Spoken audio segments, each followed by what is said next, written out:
The Kabuliwala.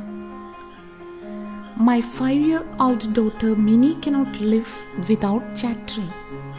I really believe that in all her life she hasn't wasted a minute in silence.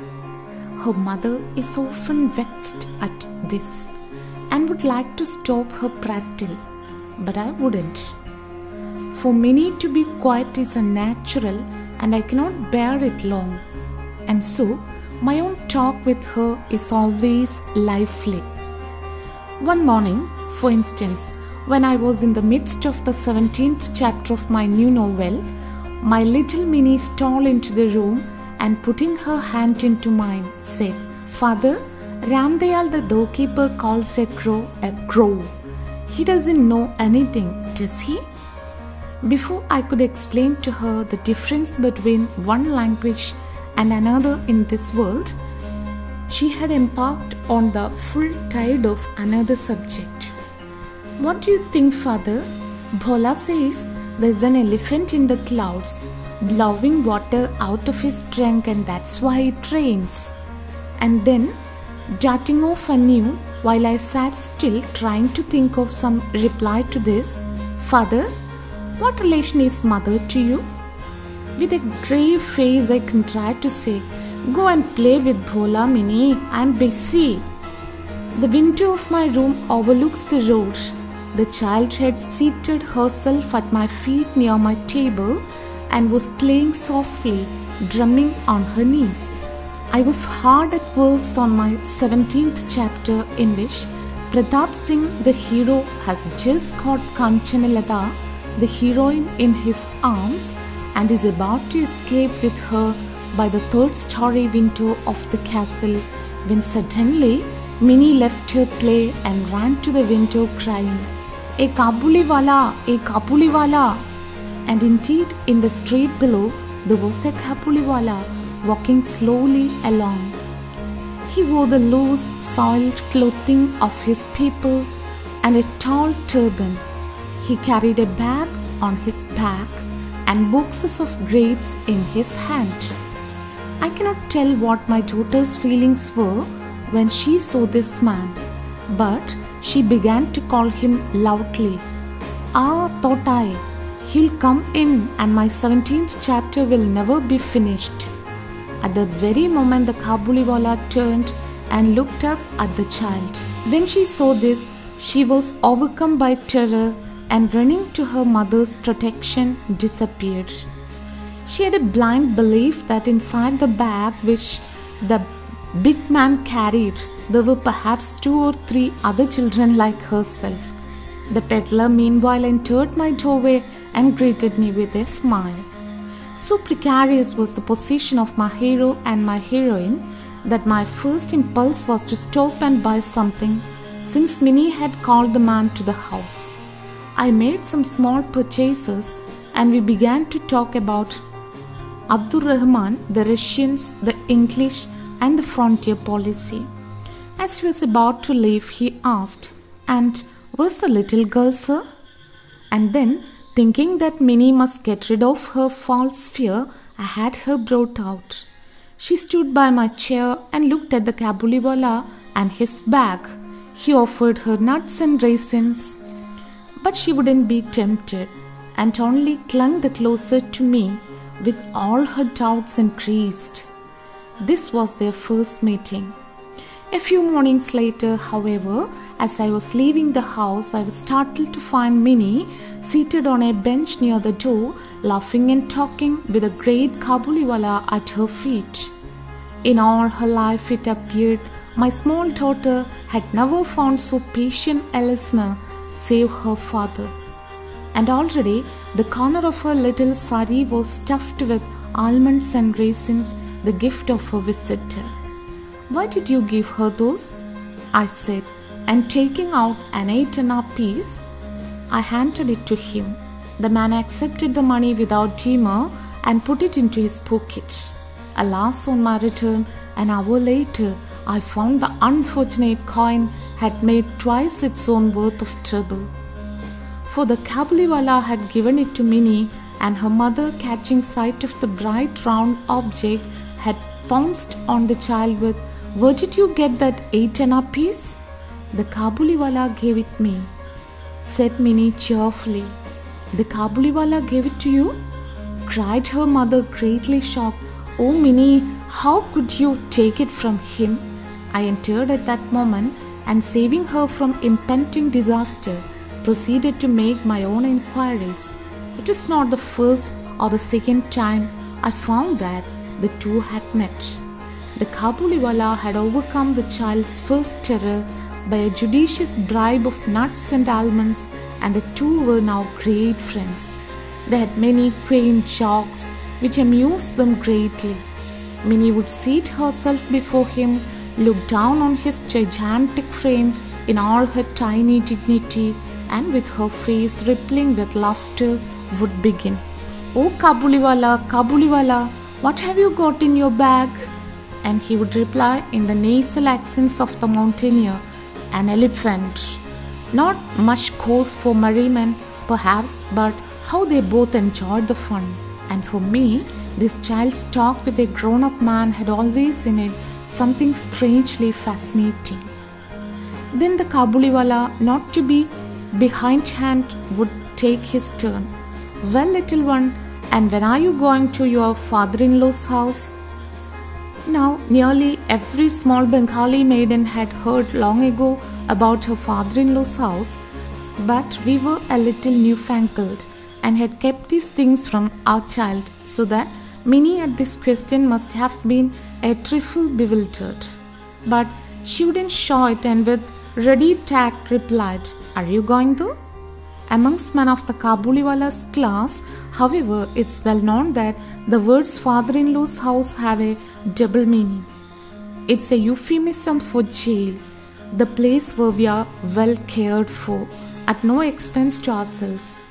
In this sense would the sturdy peddler take my daughter's question. "Oh," he would say, shaking his fist at an invisible policeman, "I'll thrash my father-in-law." Hearing this and picturing the poor discomfited relative, Minnie would go off into peals of laughter in which her formidable friend would join. There were autumn mornings, the very time of year when kings of all went forth to conquest, and I, without stirring from my little corner in Calcutta, would let my mind wander over the whole world. At the very name of another country, my heart would go out to it, and at the sight of a foreigner in the street, I would fall to weave a network of dreams, the mountains, the glens, and the forests of his distant land, with his cottage in their midst, and the free and independent life of faraway wilds. Perhaps scenes of travel are conjured up before me, and pass and repass in my imagination all the more vividly, because I lead an existence so like a vegetable that a call to travel would fall upon me like a thunderbolt. In the presence of this Kabuliwala, I was immediately transported to the foot of arid mountain peaks, with narrow little defiles twisting in and out amongst their towering heights. I could see the string of camels bearing the merchandise, and the company of turbaned merchants, some carrying their queer-old firearms, and some their spears, journeying downwards towards the plains. I could see, but at some such point, Minnie's mother would intervene and implore me to beware of that man. Minnie's mother is unfortunately very timid. Whenever she hears a noise in the streets or sees people coming towards the house, she always jumps to the conclusion that they are either thieves or drunkards or snakes or tigers or malaria or cockroaches or caterpillars. Even after all these years of experience, she is not able to overcome her terror. So she is full of doubts about the Kabuliwala and used to beg me to keep watchful eye on him. If I tried to laugh her fear gently away, she would turn round seriously and ask me solemn questions. Were children never kidnapped? Was it not true that there was slavery in Kabul? Was it so very absurd that this big man should be able to carry off a tiny child? I urged that, though not impossible, It was very improbable. But this was not enough, and her dread persisted. But as it was a very vague dread, it didn't seem right to forbid the man the house, and the intimacy went on unchecked. Once a year, in the middle of January, Rahman the Kabuliwala used to return to his own country, and as the time approached, he would be very busy going from house to house collecting his debts. This year, however, he would always find time to come and see Minnie. It might have seemed to a stranger that there was some conspiracy between the two, for when he couldn't come in the morning, he would appear in the evening. Even to me, it was a little startling now and then, suddenly to surprise this tall, loose-garmented man laden with his bags in the corner of a dark room. But when Minnie ran in smiling with her, "Oh, Kabuliwala, Kabuliwala," and the two friends so far apart in age subsided into their old laughter and their old jokes, I felt reassured. One morning, a few days before he had made up his mind to go, I was correcting proof sheets in my study. The weather was chilly. Through the window, the rays of the sun touched my feet, and the slight warmth was very welcome. It was nearly 8 o'clock, and early pedestrians were returning home with their heads covered. Suddenly, I heard an uproar in the street, and looking out saw Rahman being led away bound between two policemen, and behind them a crowd of inquisitive boys. There were bloodstains on his clothes, and one of the policemen carried a knife. I hurried out and, stopping them, inquired what it all meant. Partly from one, partly from another, I gathered that a certain neighbor had owed the peddler something for a Rampuri shawl, but had denied buying it, and that in the course of the quarrel, Rahman had struck him. Now, in his excitement, the prisoner began calling his enemy all sorts of names, when suddenly in a veranda of my house appeared my little Minnie with her usual exclamation, "Oh, Kabuliwala, Kabuliwala!" Rahman's face lighted up as he turned to her. He had no bag under his arm today, so that she couldn't talk about the elephant with him. She therefore at once proceeded to the next question, "Are you going to your father-in-law's house?" Rahman laughed and said, "That's just where I'm going, little one." Then, seeing that the reply didn't amuse the child, he held up his fettered hands. "Oh," he said, "I'd have thrashed that old father-in-law, but my hands are bound." On a charge of murderous assault, Rahman was sentenced to several years of imprisonment. Time passed and he was forgotten. Our accustomed work in the accustomed place went on, and the thought of the once free mountaineer spending his years in prison seldom or never occurred to us. Even my light-hearted Minnie, I am ashamed to say, forget her old friend. New companions filled her life. As she grew older, she spent more of her time with girls. So much indeed did she spend with them that she came no more as she used to do to her father's room, so that I rarely had any opportunity of speaking to her. Years had passed away. It was once more autumn, and we had made arrangements for our Minnie's marriage. It was to take place during the puja holidays. When Durga, returning to Kailas, the light of our home, also would depart to her husband's house and leave her father's in shadow. The morning was bright. After the rains, it seemed as though the air had been washed clean, and the rays of the sun looked like pure gold. So bright were they that they made even the sordid brick walls of our Calcutta lanes radiant. Since early dawn, the wedding pipes had been sounding, and at each burst of sound my own heart throbbed. The wail of the tune, Bhairavi, seemed to intensify the pain I felt at the approaching separation. My Minnie was to be married that night. From early morning, noise and bustle had pervaded the house. In the courtyard, there was a canopy to be slung on its bamboo poles. There were chandeliers with their tinkling sound to be hung in each room and veranda. There was endless hurry and excitement. I was sitting in my study, looking through the accounts when someone entered, saluting respectfully, and stood before me. It was Rahman, the Kabuliwala. At first I didn't recognize him. He carried no bag, his long hair was cut short, and his all vigor seemed to have gone. But he smiled, and I knew him again. "When did you come, Rahman?" I asked him. "Last evening. I was released from jail," he answered. The words struck harshly upon my ears. I had never before talked with one who had wounded his fellow man, and my heart shrank within itself when I realized this. For I felt that the day would have been better omened had he didn't appear. "There are ceremonies going on, and I am busy. Perhaps you could come another day." He immediately turned to go, but as he reached the door, he hesitated and said, "May I not see the little one, sir, for a moment?" It was his belief that Minnie was still the same. He had pictured her running to him as she used to do, calling, "Oh, Kabuliwala, Kabuliwala." He had imagined too that they would laugh and talk together, just as of old.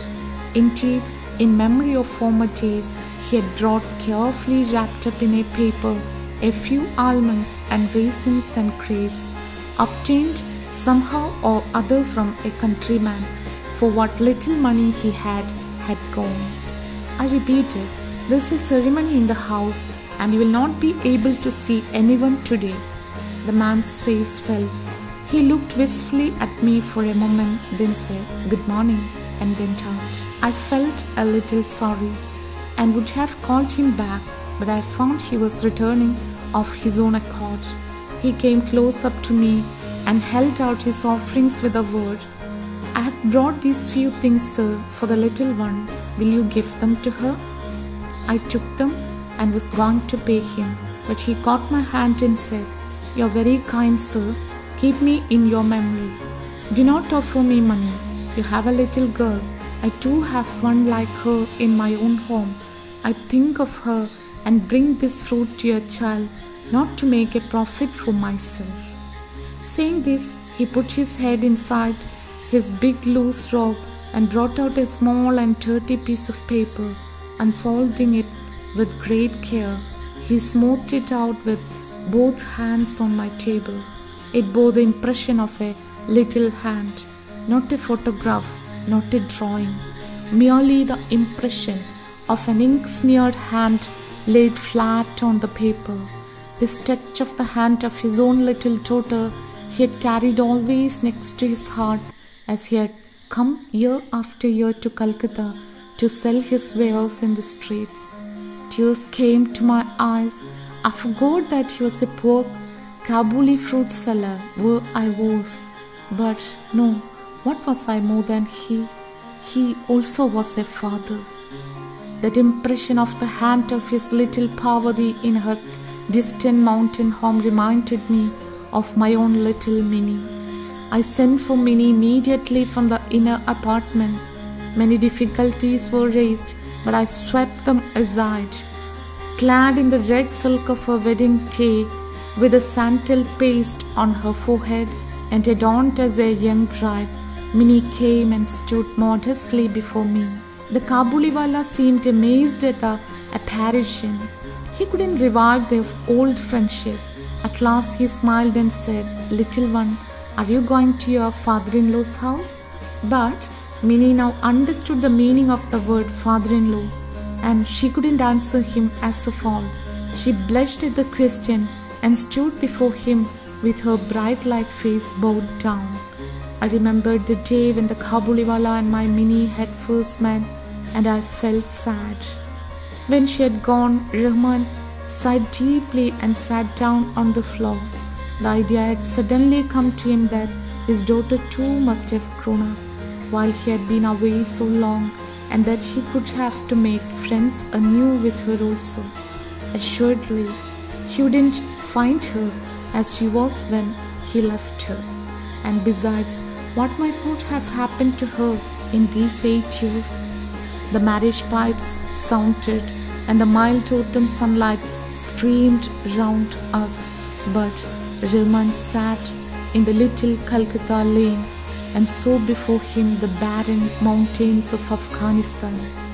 I took out a currency note, gave it to him and said, "Go back to your daughter Rahman in your own country, and may the happiness of your meeting bring good fortune to my child." Having made this present, I had to curtail some of the festivities.